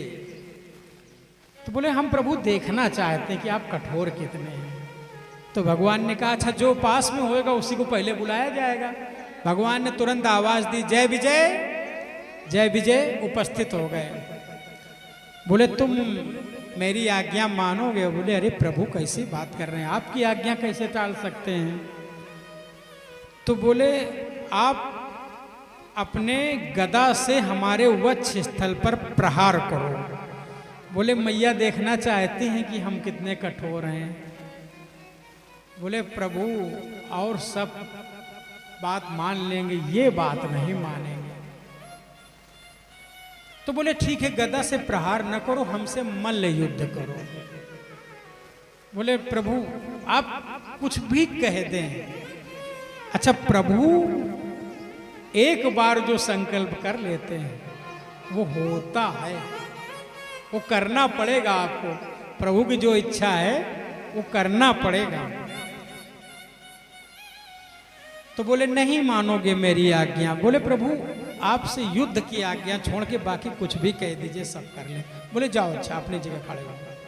तो भगवान के चरण कमलों में दिव्य मंजरी जो सुगंधित चढ़ी रहती है, उसकी खुशबू सनत कुमार के पास पहुंची और उनके मन में प्रभु से भेंट करने की लालसा जागृत हुई। अब वो वहां आए तो हमने बताया ना, अभी आपको निवेदन किया, पंचहायन संयुक्ता पूर्वेशामापि पूर्वजः। पूर्वजों के भी पूर्वज हैं लेकिन दिखने में वो 5 साल के हैं।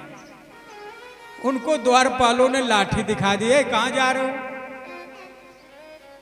बोले प्रभु से मिलने। बोले नहीं नहीं जा सकते कोई, प्रभु आराम कर रहे हैं।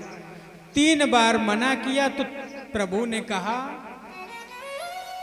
सनत कुमार ने कहा तुमने हमको प्रभु के दर्शन में अवरोध किया है, जाओ 3 जन्म तक राक्षस हो जाओ।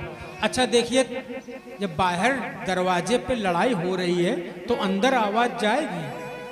जब 3 बार मना किया तब प्रभु नहीं उठ के आए। आते तो पहली बारे में 1 बार मना कर देते, 3 बार। भगवान ने 3 बार युद्ध का आग्रह किया था ना, 3 बार मना किया। अब जैसे सनत कुमार क्रोध में आ गए, बोले जाओ श्राप देते हैं 3 जन्म तक राक्षस हो जाओ। अब भगवान तुरंत निकल आए और भगवान निकल आए और भगवान की वाक पटुता तो देखिए, सनत कुमार के सामने हाथ जोड़कर कह क्या रहे हैं, ए तो पार्षदो मई हम जयो विजयो एवचा। प्रभु ये हमारे पार्षद हैं जय विजय। कदर्थिम कृत्य मायद्वो बहुक्रांता मति क्रम। यदि नौकर कोई अपराध करता है तो उसका दोष मालिक को लगता है। यदि इन्होंने कोई अपराध किया हो तो उसके लिए हम क्षमा मांगते हैं आपसे। लेकिन भगवान ने सनत कुमार से ये नहीं कहा कि चलकर घर को पवित्र करिए। क्यों? क्योंकि महात्मा क्रोध के अधीन थे। उन्होंने भगवान के दर्शन किए और वहीं से वापस हो गए। अब सनत कुमार के जाने पर जय विजय तो बड़ा प्रभु से रोने लगे। प्रभु ने कहा, काहे भूल गए? थोड़ी देर पहले की बात है, हम कह रहे थे कि हमसे वक्षस्थल पर गदा मारो, तो नहीं मारी। फिर कहा मल्ल युद्ध करो, वो भी नहीं किया। अब श्राप आ गया, चिंता न करो, यदि तुम 3 जन्म तक राक्षस बनोगे तो हम तुम्हारा उद्धार करने के लिए 4 बार पृथ्वी पर आएंगे। भगवान 4 बार आए उनका उद्धार करने के लिए। प्रथम में ही 2 बार हो गए, हिरण्याक्ष और हिरण्याकश्यप। भगवान ने 2 अवतार लिए, 12 अवतार और नरसिंह भगवान का। एक बार भगवान राम के अवतार में आए, एक बार भगवान कृष्ण के अवतार में आए। तो ये कथा आती है। अब तो वही बने जाके जय विजय, हिरण्याक्ष और हिरण्याकश्यप 12 रूप में भगवान प्रकट हुए। अब तो हिरण्याक्ष इतना बलशाली था, जिससे देखो उससे ताल ठोंकता घूमे, आओ लड़ लो। वरुण लोक में चला गया, महाराज वरुण देव को चैलेंज कर दिया, हे बुढ़े बाबा हमसे युद्ध करो। तो दुष्ट आदमी से लोग थोड़ा बातें करके किनारे होते। बोले अब हमारी उम्र कहाँ रह गई महाराज, अगर उम्र होती तो एक बार नारद ऋषि मिल गए। बोले नारद जी, नारायण नारायण ही करना जानते हो, बीड़ा बजाना, ये लड़ना भिड़ना भी जानते हो? बोले महाराज हम साधु संत आदमी, हम कहाँ लड़ना जानते हैं, लेकिन लड़ाना अच्छे से जानते हैं। जिसको लड़ा दिया वो वापस नहीं आया आज तक। आपको भी जल्दी आपके मनोकामना पूर्ण करा देंगे।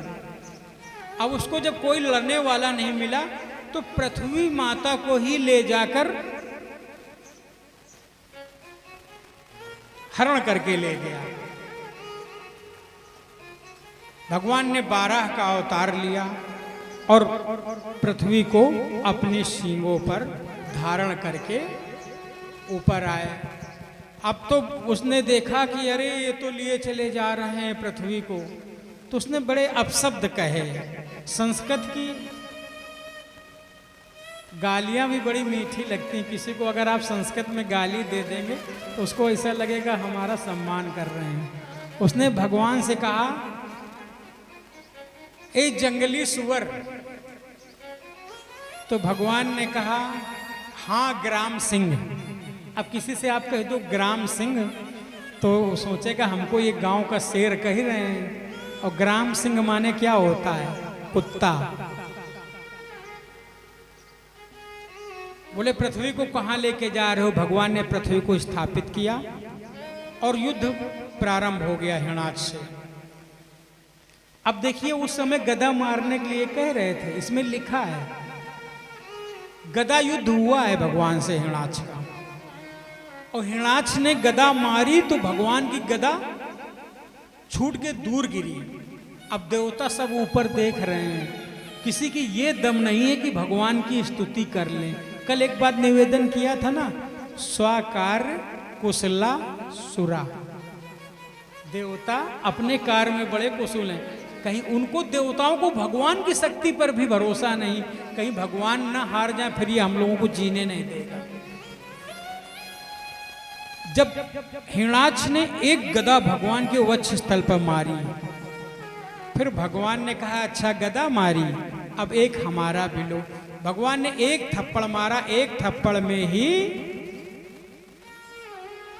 हिरण्याक्ष का गोविंदाय नमो नमः उद्धार हो गया। अब तो देवता स्तुति कैसे कर रहे हैं भगवान की, हे प्रभु आपने इस महान वीर को उद्धार किया। मतलब ऐसे बोल रहे हैं कि अगर वो मरा न हो, सुन रहा हो तो उसको बुरा न लगे। वर्णित है ये चीज। तो भगवान ने सोचा, लग रहा देवता डर रहे हैं, तो भगवान ने एक पाद प्रहार किया तो हिरणाक्ष दूर गिरा जाके। तब देवताओं ने भगवान की दिव्य स्तुति की और आकाश से पुष्पों की वर्षा की। अच्छा, जब 12 अवतार भगवान ने लिया और समुद्र में ही पृथ्वी का हरण करके ले गया था हिरणाक्ष, समुद्र से बाहर आए तो 12 स्वरूप में रोए होते हैं ना बड़े बड़े, आपने देखा होगा। उसी को भगवान ने बाहर आके झटका तो उससे जो उत्पन्न हुआ उसी को शायद महाराज जी कुशा का नाम दिया गया है, इसीलिए वो सबसे पवित्र मानी जाती। इस जो कल्प है, इस श्री श्वेत 12 कल्प इसका नाम भी है। प्रथम अवतार भगवान का ही जो अवतार लिए गए हैं, तो श्री श्वेत 12 ये कहा। अब तो महाराज आगे की कथा आती है। करदम ऋषि तपस्या कर रहे थे, 10,000 साल तपस्या कर ली, कहीं संसार में नहीं जा रहे थे। तो उनका एक दिन मन आ गया कि शादी करेंगे, कहाँ इस समय लगे हैं तपस्या में, बाबा बन रहे हैं। जैसे महाराज जी हमारे वृंदावन में रहते हैं, बड़े बड़े बाल हो गए, लेकिन अभी थोड़े दिन के बाद गृहस्थ में आ जाएंगे। प्रभु के शरण में रहें तो ज़्यादा ठीक है। भगवान की आराधना करने लगे, भगवान प्रकट हुए, भगवान ने कहा वरदान मांगो। अब शर्मा गए, भगवान से क्या कह दें, शादी करने के लिए तपस्या किया था। तो बोले नहीं प्रभु ऐसे ही बस। बोले नहीं नहीं ऐसे नहीं, मन में विचार था विवाह करने के लिए, तो आपका विवाह होगा। अरे बोले नहीं प्रभु आपके दर्शन हो गए, विवाह वाली बात वो क्या कहते, झूठ, खत्म करो। बोले नहीं, तपस्या किया तो फल तो चाहिए, विवाह आपका होगा। तो बोले प्रभु विवाह होगा तो एक वरदान और दो। बोले आप हमारे यहाँ पुत्र रूप में आओ। बोले चलो, ये वरदान भी दिया। तो महाराज मनु की मध्य पुत्री माता देवहूति का विवाह करदम ऋषि के साथ हुआ। करदम ऋषि जैसे शादी हुई वो बैठ गए भैया तपस्या के लिए।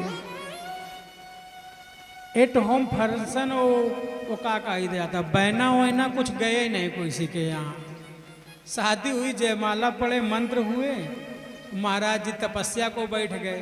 माता देवहूति बढ़िया 9 लखा हार पहन के आई थी, महाराज मनु की पुत्री थी। सब हार वार उतार के एक जगह रखा और बांधा जूड़ा को योगी साधना की तरह, जैसे योग साधना वाले बांधते हैं। और महाराज की तपस्या में हजारों वर्षों तपस्या में बैठे रहे। एक दिन तपस्या दूर हुई तो नींद खुली, तो पूछे देवी आप कौन? तो बोले महाराज याद करो, बहुत वर्षों पहले महाराज मनु की पुत्री देवहूति के साथ आपका विवाह हुआ था। बोले हाँ हाँ। बोले हम वही हैं। तो बोले तब से हमारी सेवा में हो आप? बोले हाँ। तो महाराज मनु ने योग साधना से कामद, महाराज करदम ने कामद नाम का विमान प्रकट किया और एक सरोवर में स्नान किया, जिससे महाराज करदम और माता देवहूति दोनों युवा अवस्था को प्राप्त हुआ। और कामद नाम का जो विमान था, अब लोग कहते हैं ना महाराज जी कि चाइना दूसरा सूर्य बना रहा, कामद विमान बना ले अमेरिका चाहे चाइना चाहे रूस, जो हमारे सृष्टि के प्रथम महाराज करदम ने मन की गति से चलता था, ना पेट्रोल डीजल टायर का कोई मतलब ही नहीं होता है। जहां आपने मन किया वो वहीं पहुंच जाता था। उसमें हजारों दास दासियां हजारों वर्षों तक भोग करते रहे। कालांतर में उनके 9 बेटियां हुई। अब तो वो महाराज तपस्या के लिए फिर जाने लगे। तो भगवान ने कहा, माता देवहूति ने कहा महाराज एक बिटिया के लिए संबंध ढूंढते ढूंढते तो पिताजी के चप्पल जूते घिस जाते हैं और आपके नौनों हैं। और याद करो आपने तो कहा था पुत्र होगा तब जाएंगे। बोले ठीक। फिर रुक गए। कालांतर में इनके यहाँ महाराज भगवान कपिल का जन्म हुआ। बोले कपिल भगवान की जय हो। एक दिन ब्रह्मा जी अपने 9 पुत्रों के साथ भगवान कपिल के दर्शन करने आए। अब तो महाराज कर्दम ऋषि बड़े प्रसन्न हुए। बोले महाराज क्या बात, आपके 9 ऋषि पुत्र, हमारी 9 ऋषि कन्याएं, न आपको कहीं जाना है, बहुरिया बार बार देखने पेट्रोल डीजल खर्चा होएगा, न हमको बार बार लड़के देखने जाना है। तो करके बढ़िया अच्छे से उनका विवाह संपन्न किया। किसका विवाह किसके साथ हुआ ये जरा श्रवण करिए। महाराज कला देवी का विवाह मरीचि ऋषि के साथ हुआ, जिनसे सूर्य वंश चला। अनसुईया माता का विवाह अत्रि ऋषि के साथ हुआ। अरुंधति का माता का विवाह वशिष्ठ ऋषि के साथ हुआ। ख्याति का विवाह भृगु जी के साथ हुआ। शांति का विवाह अथर्वण से हुआ। क्रिया का विवाह क्रतु से हुआ। हविर्भू का विवाह पुलस्त से हुआ।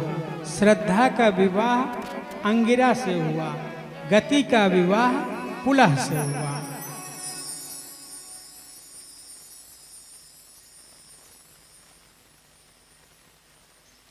इस तरह 9 ऋषि कन्याओं का विवाह ब्रह्मा जी के 9 ऋषि पुत्रों के साथ। हमें लग रहा है नारद जी उस दिन कहीं चले गए थे, तभी नारद जी का आज तक कोई संबंध नहीं। उसी दिन भीड़ में होते तो शायद उनका भी हो जाता। अब तो महाराज कर्दम ऋषि अपनी कन्याओं का विवाह संपन्न करके साधना के लिए चले गए और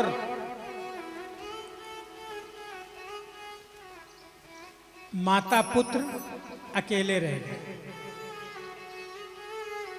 एक दिन माता ने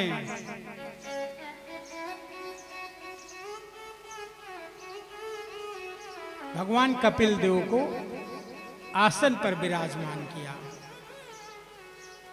और बोले, हमने सुना है कि तुम भगवान के अंश हो। भगवान ने कहा था कि तुम्हारे यहाँ पुत्र रूप में अवतरित होंगे, तो कुछ मुक्ति का साधन हमें बताइए।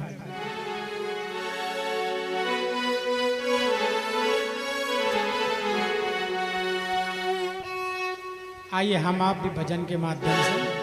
मुक्ति का कोई तू जतन कर ले, रोज थोड़ा थोड़ा हरि का भजन कर ले। रोज थोड़ा थोड़ा हरि का भजन कर ले। रोज थोड़ा थोड़ा हरि का भजन कर ले। मुक्ति का कोई तू जतन कर ले। हाँ हाँ, मुक्ति का कोई तू जतन कर ले। रोज थोड़ा थोड़ा हरि का भजन कर ले। रोज थोड़ा थोड़ा हरि का भजन कर ले।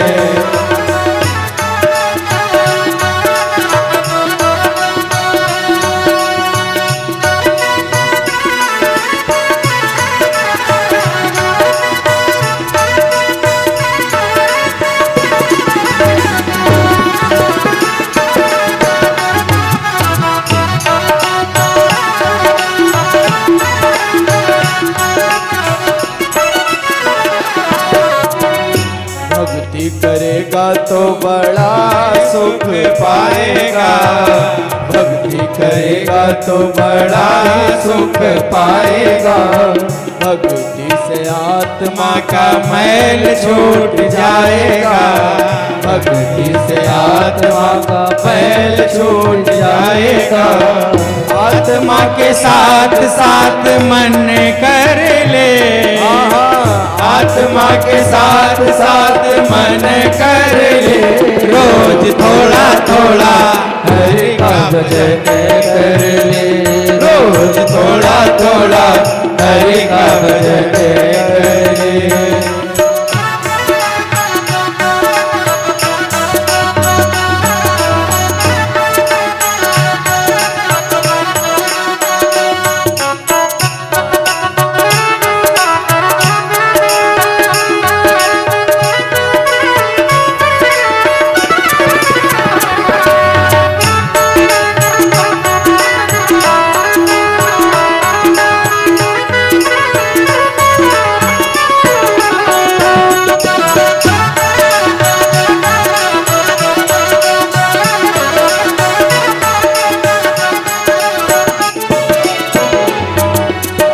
संगत करे अच्छे लोगों की, संगत करे अच्छे लोगों की, दवा मिल जाएगी सभी रोगों की, दवा मिल जाएगी सभी रोगों की।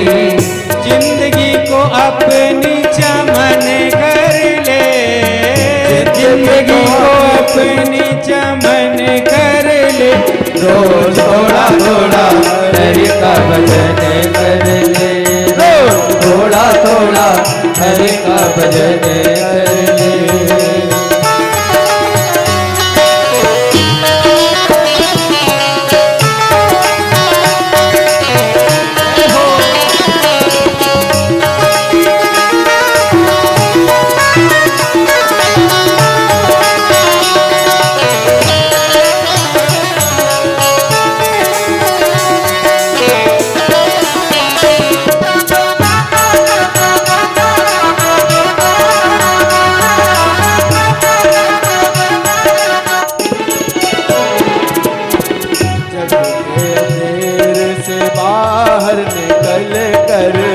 जग के अंधेरे से बाहर निकल कर, जग के अंधेरे से बाहर निकल कर, जग के अंधेरे से बाहर निकल कर, तो हर गुण गा कर, हे बंदे तू हरि गुण गा कर, आत्मा से हरि का मिलन कर ले।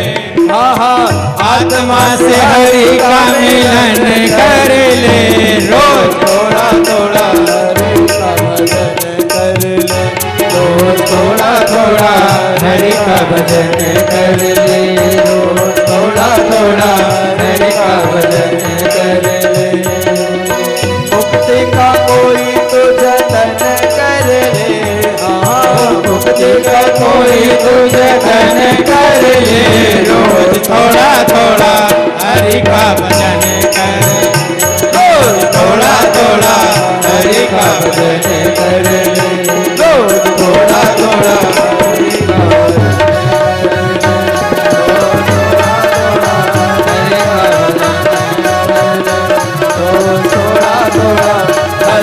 भजन कर। कपिल भगवान ने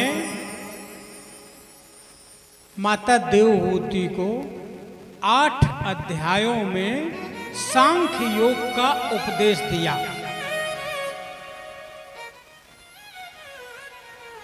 दुनिया भर की ज्यादा अधिक बात न कहते हुए 1-2 बातें हम समझाने का प्रयास करेंगे।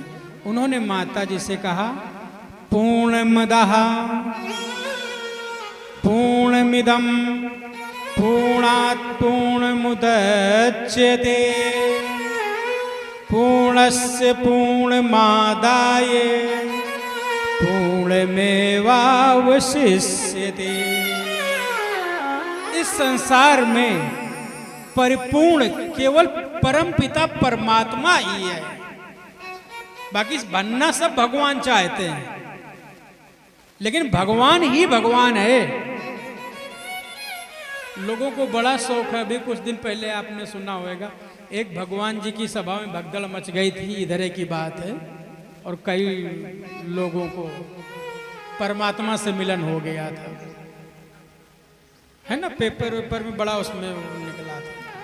वो अपने आप कई संत हैं। अभी एक पूर्वांचल में एक बड़े श्रेष्ठ महाराज जी, उनका नाम नहीं लेंगे, उनकी कथा में हम सुन रहे थे तो अपनी पुस्तक छपवाए हैं। अरे बड़ा बोले वृंदावन बिहारी लाल की जय। उन्होंने कहा साधु का स्वरूप कैसा होना चाहिए, जब तक आप सरल नहीं होगे तब तक परमात्मा की प्राप्ति नहीं हो सकती। तितिक्षवा करुणिका सुहृदय सर्वदेहिना अजात शत्रुवा शांता साधवा साधु भूषण। भगवान के ध्यान की प्रक्रिया बताई कि भगवान को देखिए, कैसे देखना है। प्रभु हमारे सामने आपके हैं, तो पहले आप इनके चरणों को निहारें। चरण कमल को निहारते हुए घुटनों में आए, धीरे धीरे ऊपर आते हुए कटी भाग को, नाभि कमल को, वक्ष स्थल को, हृदय कमल को, कर कमल को, नयन कमल को, मुख कमल को निहारते निहारते धीरे धीरे प्रभु के मुखार बिंदु के दर्शन करें। अच्छा, एक बात आप लोगों ने ये कभी सोचा कि भगवान के प्रत्येक अंग की उपमा कमल से ही क्यों दी गई है? क्यों तरुण जी? भाई आप लोग अक्सर भागवत सुना करते हैं, हम बताए देते हैं। सृष्टि की सभी वस्तुएं ब्रह्मा जी ने बनाई, लेकिन ब्रह्मा जी स्वयं कमल से प्रकट हैं। कमल नहीं बनाया ब्रह्मा जी ने, कमल को भगवान की नाभि से ही निकला। इसीलिए पूजन में महाराज जी कमल का विशेष, और भगवान हाथ में भी देखिए धारण किए रहते। इसीलिए अपने में यहां भी है, श्री रामचंद्र कृपालु भजमन हरण भव भय दारुणम नव कंज लोचन कंज मुख कर कंज पद कंजारुणम। इसमें भी देखिए, नवकंज लोचन, नवकंज मुख, नवकंज पद कंजारुणम। हम लोग भी स्तुति में गाते हैं। अब तो माता देवहूति ध्यान मग्न होकर बैठ गई, और माता देवहूति को प्रणाम करके भगवान कपिल देव सागर में विराजमान हो गए, जहां आज भी मेला लगता है मकर संक्रांति को, जिसको हम लोग गंगा सागर के नाम से जानते हैं। और माता देवहूति जल रूप में परिणमित हो गई। बोले वृंदावन बिहारी लाल की जय हो। आज द्वितीय दिवस की कथा विराम होती है। आरती भैया।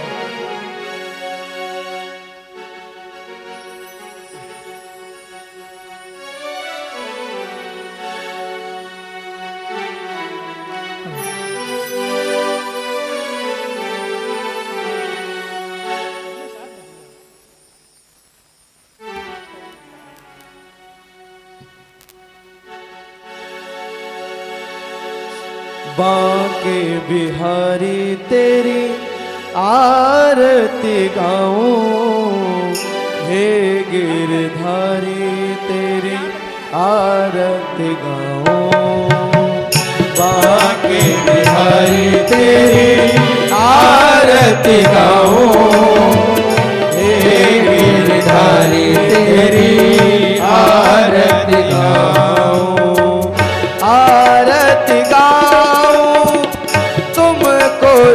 गाऊं, आरती गाऊं प्यारे तुमको मनाऊं, बाग बिहारी तेरी आरती गाऊं,